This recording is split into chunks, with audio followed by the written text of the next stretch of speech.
First and foremost, I would like to express my deepest apologies for taking forever to making this video. If only because there's just so many unforeseen circumstances that prevented me from doing so. But hey, I'm finally back on camera, folks.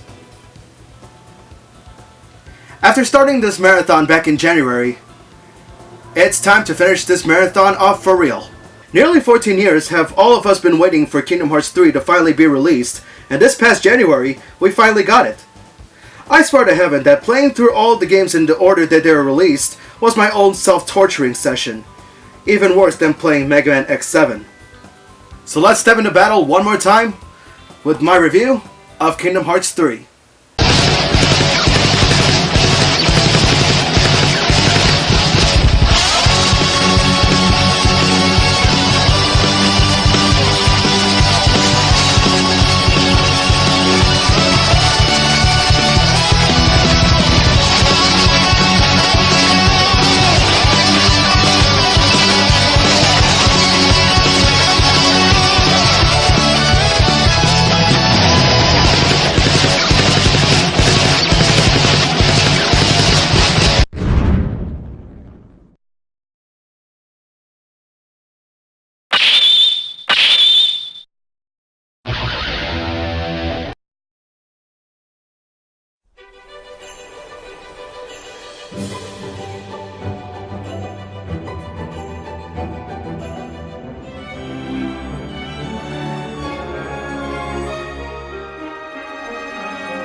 I'll still go on record by saying that while I have great times with Kingdom Hearts 1, 2, and Birth by Sleep, the others can be hit or miss. I'll still stand by my word that when I say that 358 Days story is very good, the gameplay itself still leaves much to be desired. Chain of Memories should have focused more on Riku's road to redemption. Coded is just straight up boring and unnecessary. Union Cross, while entertaining, is very repetitive. And Dream Drop Distance is okay, but nothing too special. Upon playing these games again, at first it's just a simple plot of just Sora trying to save his friends, but then a swerve in later games would come in the form of one villain's conspiracy to jumpstart a Keyblade war, using just about every unconventional tactics necessary to make his ends meet and obtain ultimate power. You've seen this footage before, but it was at Anime Expo in Los Angeles this past year that I was able to try out the demo of Kingdom Hearts 3, and it was great to see the Toy Story world be one of those new worlds to play in the trial. After playing an entire run of Kingdom Hearts 3, do I consider this game returning to its roots the way it should have been in the first place? Or is this dumpster fire that would join the ranks of games that also have experienced developmental hell and ended up sucking? Let's first dive into the game's overall plot.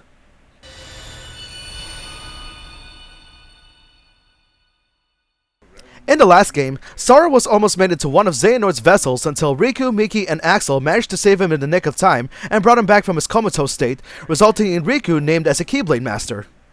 Sora is then tasked by Yensid to travel to different worlds in order to redeem himself in regaining some of his lost powers, but also the power of Waking, a magical ability to help restore hearts that are lost in the abyss.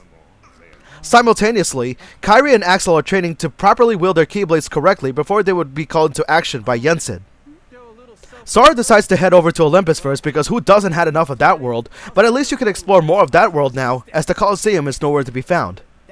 While there, Maleficent and Pete are up to no good again, only rather than fighting our heroes, they're out and about different worlds trying to seek out a fabled black box, which there's nothing in the story that tells us about it, until much later.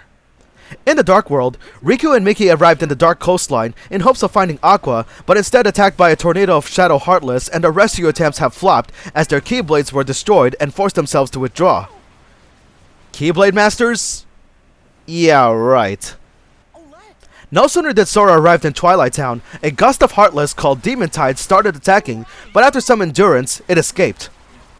Sora is reunited with the town's inhabitants, Hainer, Pence, and Olette, and traveled to the old mansion where they were trying to reactivate its computer in hopes of finding clues to the whereabouts of Rox's soul. They would immediately gain communication from scientist Ienzo, formerly Zexion of the previous Organization 13, who would work in conjunction with Pence in order to encrypt Ansem the Wise's lost data from both sides. At the Keyblade Graveyard, we see that past members who have reformed, like Larxene and Marluxia, decide to let go of their hearts to rejoin the organization for the sake of just rejoining them, while Vexen lets go of his heart to rejoin the organization for a completely different agenda. As the team explore more worlds, it's then revealed by Ienzo that reviving Roxas and Naminé is completely possible by way of transferring their souls into replica vessels, which was used in Chain of Memories by Vexen to create the Riku clone, though during that time, the experiment was far from perfection, forcing the team to seek out Vexen himself.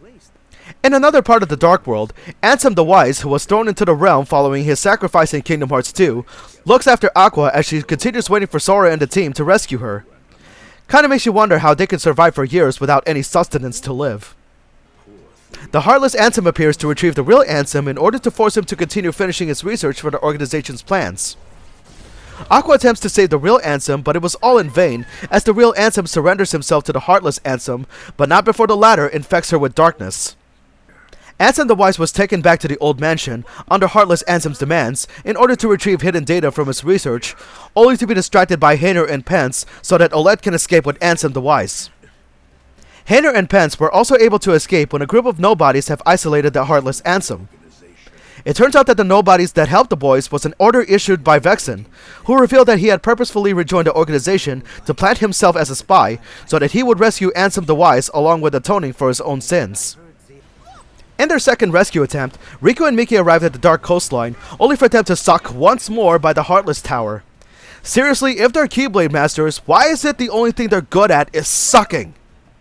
At the last minute, Sora shows up and assists on taking out the tower, only for our now evil Aqua to show up and attack them. But the battle didn't last long, as Sora was able to bring Aqua back to her senses and emerge back at Destiny Islands. With the Heartless Ansem now caught on with Vexen's betrayal, Vexen has Demyx meet with him at Radiant Garden and tells Demyx the plan to retrieve an empty vessel for Ansem the Wise without alerting the organization, as a way to test out the possibility of Roxas and Naminé's revival, successfully convincing Demyx to defect from the organization. Aqua leads Sora to Castle Oblivion, and with the use of Erika's Keyblade, it was then reshaped back into a fully restored land of departure and found a comatose Ventus, right where he was left behind, unaware that Vanitas, the evil part of Ventus, was actually on their trail so that his persona would finally take over Ventus. Suddenly, Sora was able to finally summon the power of waking and was able to wake Ventus in the nick of time, just when Vanitas was about to land a final blow on Aqua and force Vanitas to flee for now.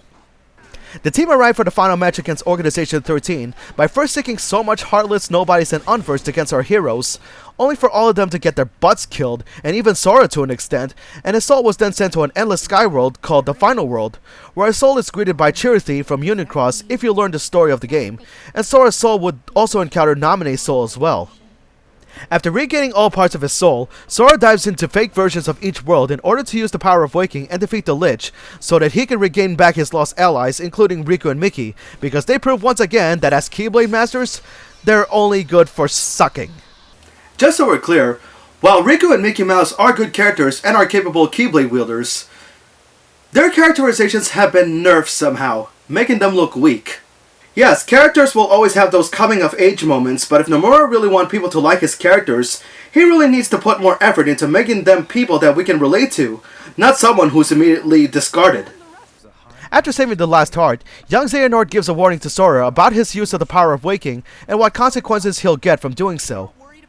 But before he can figure it out, a portal is open and Kairi pulls Sora back to reality just moments before their defeat. They encounter the possessed Terra and is about to kill off the heroes, only for his lingering will to show up and save them, only for Terra to then summon a giant heartless tornado in hopes of kicking their butts again, but out of nowhere, the spirit of Ephemer from Kingdom Hearts Unicross and other spirits from the past, and later Yensid, aid Sora in taking out the tornado and clearing a path to take on the organization. The team takes out each member one at a time. The Riku clone was revealed to be a vessel, and the Dark Riku soul decides to disappear along with the clone soul, leaving the vessel to be used for someone else. During the battle with Xemnas, however, Kairi and Axel are on the ropes until Roxas shows up from out of nowhere to save the team, and the hooded figure fighting with Xemnas is a revived Xion, which is unknown as to how her soul was retained, but I'm sure we'll know some lost chapters of that when the first DLC comes out soon. Nevertheless, Xian defects from the organization to assist the team, but sadly during the match, Xemnas was able to get away by taking Kairi as hostage. Meanwhile, Aqua and Ventus are on the verge of defeat when the inner dark side of Terra manages to hold off Terra's body, giving Sora the chance to zap Terra's darkness out of him, finally restoring him to normal and reunited with his friends at long last. It's finally a 6-man tag match between Team Sora and Team Xehanort. After defeating both Heartless Ansem and Xemnas, the former actually having a heart for some reason, they actually found remorse in themselves, while the defeat of young Xehanort has Sora having to hear his warnings of overusing the power of waking yet again. Only Xehanort remains, and his plan seems to be working so far by having the good guys clash with his troops to obtain fragments of each power to form the Keyblade, and the last thing he needed was one more light, by simply killing off Kairi. Yup, cold-blooded murder in a Kingdom Hearts game. I didn't expect that coming. Because Xehanort himself is also a Red through time, the surviving Keyblade wielders use their power to open up a portal to Ericus and Xehanort's place of origin called Scala ad Kylum, where Sora, Donald, and Goofy engage in a final match with Xehanort, now wielding the Keyblade, but manage to defeat him. Forging a seemingly powerful Keyblade just to lose anyway, huh? That's very anticlimactic. Back then, I stated that Xehanort was such a strategic villain by having all the events that happened set into motion, but after his final defeat, it's then revealed that Xehanort believes that with the universe being in chaos, he needed the power of Kingdom Hearts in order to become a god and reset the universe to a clean slate. Okay, what kind of writing is this? This is the very same Xehanort that's conjuring up conspiracies behind everyone's backs and murdered Ericus, as well as murdering Kairi, all because he wanted the power to make the world peaceful? I seriously don't know how I can stomach this. The spirit of Ericus emerges out of Terra, who then tells Xehanort that their time is done and should leave the universe as it is to the team, which Xehanort agrees and gives the Keyblade to Sora. The two masters depart to the afterlife, and Sora uses the Keyblade to seal off Kingdom Hearts and return back to the Keyblade Graveyard without any explanation to the Keyblade's whereabouts after that. Sora was then reminded by Mickey that using the power of waking again might cause Sora to be forever lost, but he goes on with it anyway in order to save Kairi from the abyss.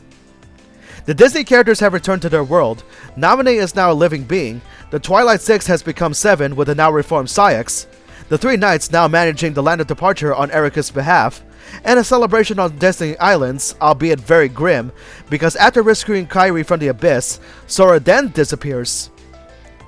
Yeah, sad way for him to go, but hey, that's the end of it, right?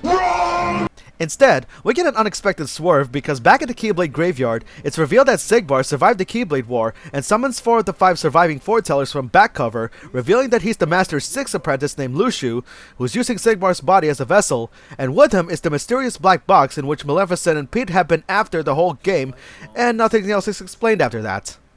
If you manage to get the necessary number of lucky emblems in the game, depending on the chosen difficulty, you'll get this video, which is more or less the same trailer of the fictional video game that plays when you enter the Toy Story world for the first time, only with certain characters replaced with Sora, Riku, and the Master of Masters from back cover, with no context whatsoever, ending Kingdom Hearts 3.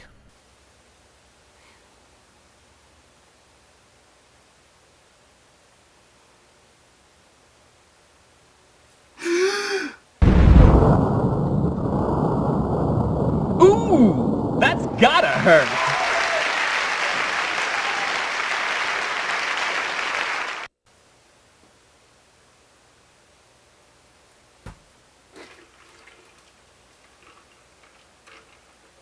So yeah, my thoughts on the story? I knew I would come to this game expecting many of the series' loose ends to be tied up once and for all, and I enjoyed the story, up until the very end where I would say, what the freaking heck, Nomura? We've been waiting for this game for a decade and a half, and then you gave us a climax that you're expecting us to accept? By killing off the main hero, and then you give us this swerve instead of finally putting this series into pasture the right way?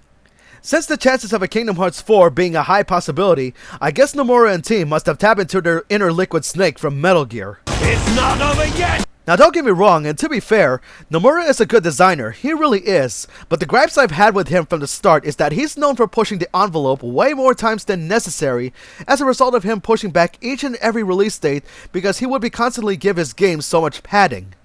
Not to mention, delays of the game would also come from him padding in every Disney movie that comes out until that point, and while padding is not necessarily a bad thing, but too much of that can ultimately lead to empty hopes to consumers. Heck, it almost did with me, but I still give it a chance even though the story disappointed me during the climax. I feel as if the story itself feels more rushed, which would explain why some plot points become so convoluted in the end, and how most of the characterizations of the game felt more nerfed and no build-up, like the aforementioned Riku and Mickey Mouse reduced to villain fodder despite their titles as Keyblade Masters, or why Kairi and Axel felt like they didn't get enough training and Kairi herself got killed by Xehanort, making many of the game's characters, including Sora himself, to be underdeveloped. Oh yeah, Mickey's Ultima, yes, Ultima, the strongest spell in any Square Enix game, is defeated by Xehanort's stop spell. Actually, instead of calling it stop, this is more appropriate. You'll pay! Ultima! In addition, Nomura says that with the exception of Moogles and a few Easter eggs, the Final Fantasy characters are excluded because of little relevance to the game's plot. I'll admit that kinda sucks because they actually contributed so much in helping Sora and the team take out their enemies, especially during the Thousand Heartless battle in Kingdom Hearts 2. But then I can kinda see where Nomura is going with the idea, as the loose ends for the Final Fantasy characters are very much concluded, save for Cloud and Sephiroth disappearing in the blinding light, but exciting as the darkest battle in the Keyblade Graveyard is in Kingdom Hearts 3, it would have been nice to see a reunion than just having Ephemer and past spirits helping Sora deal with that ginormous tornado. Given that Nomura is also the director of Final Fantasy 15, I wouldn't be surprised that there will be DLC chapters down the line for Kingdom Hearts 3. I mean, there's already one that is scheduled for the fall, and I'm sure others will follow suit by next year. Nomura and his team may be good designers, but I hardly have any high opinion of them in terms of screenplay and promising release dates. Speaking of which, the Final Fantasy VII Remake comes out on March of next year? I'm not gonna hold my breath on that because since he's involved with the project, there's a chance we can expect a delay from him or two. As for how the Disney worlds are portrayed, half of them each follow their own original plot, while another follow how they were in the actual movies. Corona follows the exact story of Tangled, Port Royal follows the exact story of Pirates of the Caribbean at World's End, scene by scene with the only thing original is Sora's involvement in the world not exactly contributing anything. And Arendelle follows the exact same plot of Frozen, complete with the actual scene of Elsa singing the song Let It Go in complete form, I might add, and the running gag throughout that world is Sora falling down the mountain and hopelessly climbing back up, making this world even more irritating than it already is. At least the worlds of Hercules, Toy Story, Monsters Inc., and Big Hero 6 have original stories to tell without being effortless rehashes like just about any world we've seen in this game and past games prior. Before I talk about exploration, I must say that the graphics for this game is very beautiful, not just on the CG scenes, but also on the environment, almost as if you are watching an actual movie from a theater. It's even better that in some cutscenes, characters have actual facial models and not the flat two-frame mouth flapping like in past games. Granted, this is obviously running on the PS4 and Xbox One, but I feel that the game's graphics are worth praising anyway, given how we've come so far since Kingdom Hearts 1, and the effects when executing moves are astounding. As for the gameplay, it's exactly as the demo I played in the past year. You still have your trusty Keyblade, magic attacks, and a returning flow motion from Dream Drop Distance, and returning from Birth by Sleep is Shotlock, where you can perform crowd clearing attacks as well as making a quick dash to certain areas that are applicable to do so. Some battles in other worlds can be quite engaging, whether it be the pirate ship battles in Port Royal, which reminded me of the third Sly Cooper game, or do battle inside an armored suit in the Toy Story world. The combat speed is faster this time around, and the gameplay has been tuned up to a good degree, as Sora can equip up to 3 Keyblades at once and can be switched at any time using the left or right buttons if you need a certain Keyblade against some enemies weak to it. By using synthesis materials, you can power up any Keyblade of your selection if you find some that can be effective in a fight, and some will gain passive abilities such as prolonging whatever form you take each time you connect more attacks. Want your double arrow guns to last long? Well, as long as you have extra material to spare, you can go to town with long-range attacks at your leisure. Replacing the drive forms from Kingdom Hearts 2 would be form changes, which can vary depending on the Keyblade equipped. By connecting attacks enough times, you can use a Keyblade's hidden power, whether it's dual-wielding guns, a magic staff, or a thunder shield, just to name a few. Unlike the past games, you can have up to 5 members depending on the world you travel to, and there's no need to swap members like you would in past games. They'll always be at your side at all times now. And hey, the more the merrier, they say. It's even great to see characters perform powerful limit attacks, and thankfully they don't cost MP at all. Just connect attacks a few times, and when your team gives the signal, you can perform them on a whim. No Kingdom Hearts game would be without performing magic, and the damage output on any magic is very large, and what's more is that whenever you perform a specific magic attack, a stronger version of that magic can be performed and can decimate enemies to an insane degree.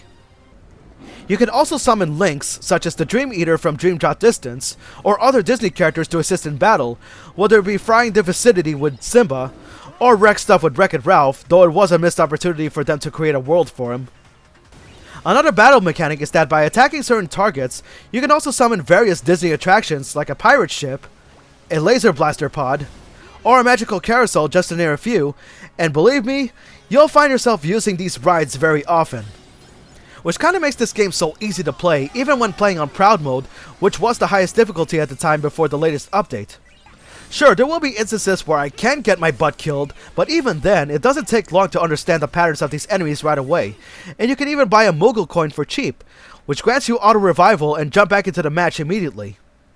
Since you're able to power up your Keyblades, and you'll find yourself summoning Disney World rides ever so often, any enemies really don't stand a chance. Not even the bosses in the game, with the exception of the Raging Vulture from Port Royal though. They could try to put up a fight, but with the many abilities given to you so quickly, imagine having all these bosses having a sticky note behind them that says "kill me." Don't misunderstand, I enjoyed the combat engine, but to me this is very underwhelming. I mean, with every follow-up of a game, you want the game to give you more challenges and extra objectives to do, but if all they're doing is just make sacrificial lambs out of the game's opponents, then I'd say all challenges have been thrown out the window. The worlds in Kingdom Hearts 3 are bigger than in 2 or Dream Drop, but thankfully they're not barren like before, and there are actual townsfolk to interact with, and thanks to the save points, you can zip through certain areas faster rather than getting there on foot. Again, the graphics in each world are very rich in detail, and they really went into serious overtime in order to showcase the production values on each world you visit, especially what with more interactivity involved. There are many minigames in this installment to play, whether it be shield riding in Frozen, taking part in the Flan Heartless challenges, which you'll likely mess up the first time around, but not too challenging like the Space Invader style minigame in Port Royal, or play one of the many classic Kingdom games that bring so much monotony, but they really don't serve that much purpose unless you want to get the best equipment in the game, or in the case of me, get every single achievement in the game, which I actually did so. Yup, even getting the achievements and helping Remy from Ratatouille. Using the ingredients that you gather in the worlds that are so easy to find, thanks to Donald and Goofy telling Sora that there are some nearby every 5 seconds, and by creating a meal, you could eat said meal to temporarily increase everyone's attributes in the world you eat it at, and it'll wear off after 30 minutes of consumption. However, the process of making these meals can be cumbersome because it involves QuickTime commands, and you need to be so careful and precise about it because there's always a chance that something as making a flambe can blow up in your face. It'll make Gordon Ramsay cringe and agonize in anger. I would put a Gordon Ramsay clip on this video, but knowing TV companies these days, they will no doubt throw a C and D order on my face, despite the fact that this is a harmless review, and that everything I do is of fair use. Another change from past games is using your gummy ship to travel worlds, as it is now an open world setting, where you can blast away obstacles to gain more parts, either to build a ship of your own design, or in my case, use pre-made gummy ships that you can acquire, either by taking pictures of constellations or gathering pieces of blueprints scattered in the galaxy traveled. Encountering enemies in gummy ship missions works more like in Chrono Trigger, where you make a head-on collision with either an armada or boss ship, and I'll say I had fun with these ship battles as I did with Kingdom Hearts 2. Speaking of pictures, you can take the time to take pictures of lucky emblems if you want some nice equipment to have, or have selfies with the various characters in the game, as taking selfies are all the rage today. As far as sound presentation goes, the Disney characters are how they should be. You still have the same voice actors for Sora, Riku, Ventus, Roxas, and Axel, but Kairi is done by someone different but sounds just as good. Mark Hamill still reprises his role as Ericus, but his younger self is now voiced by Drake Bell from Drake and Josh, and I must say he does a really good performance of the character. As for Xehanort, he is now voiced by the late Rutger Hauer, best known for his role as Roy Batty from the cult hit Blade Runner. And I'll admit, while the late Leonard Nimoy will always be Xehanort to us, Rutger Hauer did a great job fulfilling the role. The music is composed nicely just like any other Kingdom Hearts game, and I do enjoy the opening theme Face My Fears by Otada Hikaru with surprisingly some help from Skrillex. I'm not a huge fan of dubstep by any means, but I'll admit, the styles of both musicians complement well. It's also worth noting that each world has good pieces that would fit the world's theme, especially the familiar You Got a Friend in Me from Toy Story. I do find the Gummy battle theme with the Schwartz guys to be such an excellent track because it's a throwback of an old Square-enix shooter called Einhander, and you can play it in the background either on its PS1 form or in Kingdom Hearts 3 form, the latter of which I think calls for a dance party.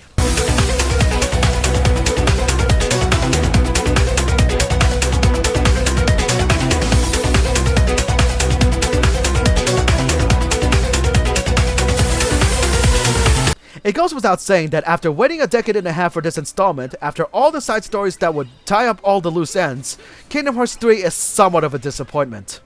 Don't misunderstand, it's not a bad game to play. I enjoyed the game's combat system as it is greatly improved from previous entries, and I understand how ambitious they are for trying to make the game better than its predecessors, but on the other hand, the game is too easy for its own good.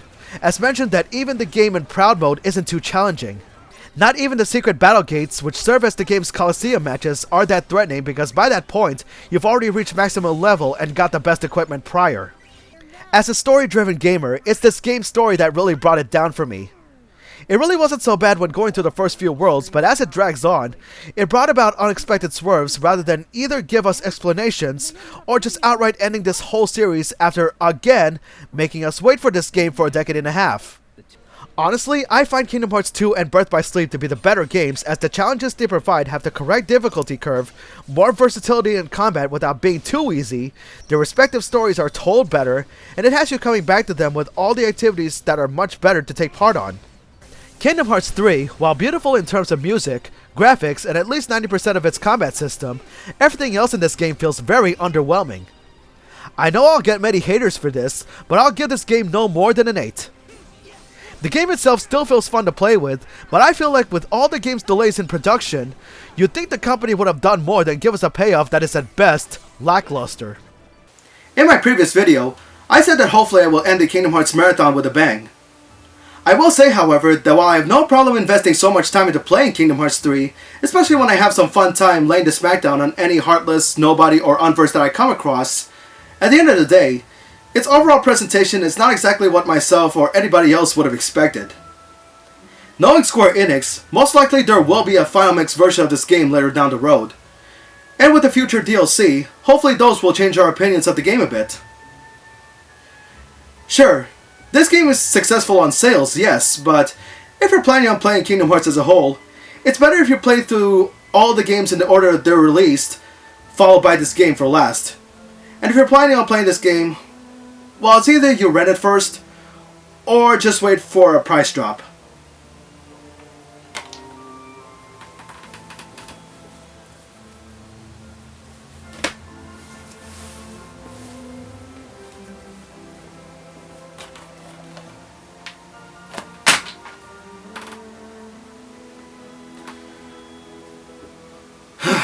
Thank goodness it's finally over. At least for now until Kingdom Hearts 4 comes out, whenever the heck that may be. Well, I hope you enjoyed this Kingdom Hearts marathon, and once again I would like to express my apologies for taking forever to make this video, if only because there's just so many unexpected circumstances beyond my control, and hopefully I'll redeem myself from all that. So, what game will I be reviewing next? Well, there are a lot of games that I actually wanted to review. I mean, just look at this entire stack here. There's just so many games this year as well as the past year that I haven't got a chance to review yet. And hopefully I'll get to them soon. But for the time being, I'm actually going to take a short hiatus because not only do I want to catch up with my documentary show, which I've been neglecting for so long, especially since I haven't made an episode from that show since episode 3, which is my Comic Palooza video from last year. But I also want to take some time to play and record some of these games, so at least that way I'll know which game I'll decide to review next. Until then, this has been Masashi X, and I bid you all farewell, take care, and stay tuned.